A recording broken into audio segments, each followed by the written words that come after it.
অবশেষে জমকালোর আয়োজনের মধ্যে দিয়ে শুরু হয়ে গেল স্রোত সার্থকের বিয়ের অনুষ্ঠান। হ্যাঁ বন্ধুরা, ভিডিওতে লাইক দিয়ে দেখতে থাকুন।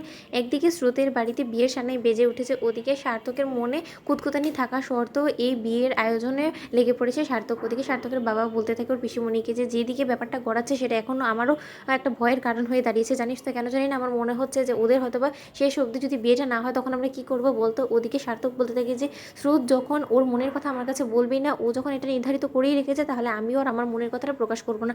দেখি ও কতক্ষণ পর্যন্ত ওর নিজের ধৈর্যটাকে ধরে রেখে ওর মনের কথাটা ওর মধ্যেই চাপা রাখতে পারে। ওদিকে স্রোত বলতে থাকে যে সার্থক স্যার, আপনি যখন সময় মাফিক আমাকে কোনো কিছু জানানোর প্রয়োজনই মনে করলেন না, আপনি উল্টো আপনার নিজের জীবনটাকে গুছিয়ে নেওয়ার কথা ভাবলেন, তাহলে আমি ওর পিছপা হবো না, এই বিয়েটা আমি করবোই। ওদিকে রাই বলতে থাকে যে বিষয়টা কোথায় গড়াচ্ছে বৌমনি, কিছুতে আমি বুঝতে পারছি না। ওদিকে স্রোত বলতে থাকে কি ব্যাপার দিদিভাই, বৌমনি তোমরা এরকম করে তাকিয়েছো কেন বলো তো, আজকে না আমার গায়ে হলুদ, তাহলে তোমরা আমাকে হলুদ ছোঁয়াবে না? তখন কথা শুনে রাইয়ের মা বলতে থাকে যে মেয়েটার কী হয়ে গেলো হঠাৎ করে, এমনি তো ও বিয়ের নাম শুনলে এরকম চিড়চিড় করতো, কিন্তু এখন তো দেখছি যে সব থেকে বেশি উৎসাহ আগ্রহ ওরই। তখন ওদিকে আর সার্থকের বাবা বলতে থাকে যে যে করেই হোক না কেন ওদেরকে ছাদনাতলায় একসাথে আনতেই হবে, কিন্তু সেটা কী করে? ওদিকে সার্থকের বাবা প্ল্যান করে বলতে থাকে যে আচ্ছা, বিয়ের মণ্ডপটা যদি এক জায়গাতেই হয়, যদি ওদের দুজনে মন মতিগতি ঘুরেও যায় শেষ অবধি, তাহলে যদি ওদের বিয়েটা একসাথে হয়ে যায় তাহলে কেমন হয়? তখন রায় বলতে থাকে যে ঠিক আছে আঙ্কেল, আমরা বরঞ্চ প্যান্ডেলে একটাই বিয়ের মণ্ডপ সাজাবো, তারপরে দেখা যাক বাকিটা কী হয়, বা ঠাকুরের উপর আমরা ছেড়ে দিলাম। ওদিকে স্রোত বলতে থাকে যে কী ব্যাপার দিদিভাই, কী হয়েছে?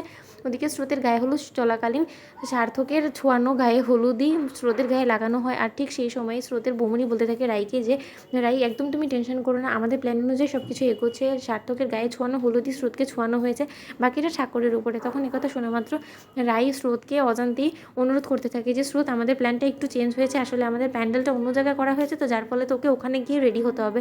তখন একথা বলা মাত্র রাইয়ের প্ল্যান অনুযায়ী স্রোত যখন সেই প্যান্ডেলে গিয়ে রেডি হতে নেয়, ঠিক সেই সময় সার্থকের হবু বউয়ের কুকীর্তির বিষয়ে যখন ফোন আলাপে শুনে ফেলে স্রোত, তখন স্রোত বলতে থাকে যে না, আমি জানা শর্তে তো কোনো মতেই আমার সার্থক স্যারের জীবনটা এরকম করে তছনছ হয়ে যেতে দিব না, প্রয়োজনে আমি বিয়ের পিড়িতে বসে যাব এই মেয়েটাকে বদলি করে, কিন্তু তার শর্ত মোটেও আমি সার্থক স্যারের জীবন নিয়ে এরকম ছেলেখেলা করতে দিব না।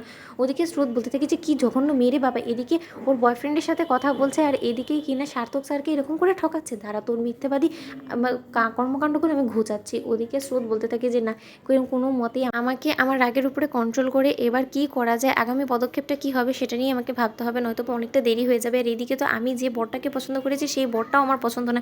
ঠাকুর তুমি একটা পথ দেখিয়ে তো আমি কী করবো। ওদিকে সার্থকের হবু বউ তৈরি হওয়ার সময় জানলা দিক দিয়ে পালিয়ে যায়, আর এটা দেখা মাত্র স্রোত বলতে থাকে যে যাক বাবা, আপত্তি অন্তত বিদেয় হয়েছে, কিন্তু এখন সার্থক স্যার যদি লগ্নভ্রষ্ট হয় বা আমি যদি হই তাহলে কি হবে? এখন ওদিকে তো আমি কথাও দিয়ে ফেলেছি যে এই বিয়েটা আমি করবো, এখন আমি কী করতে পারি?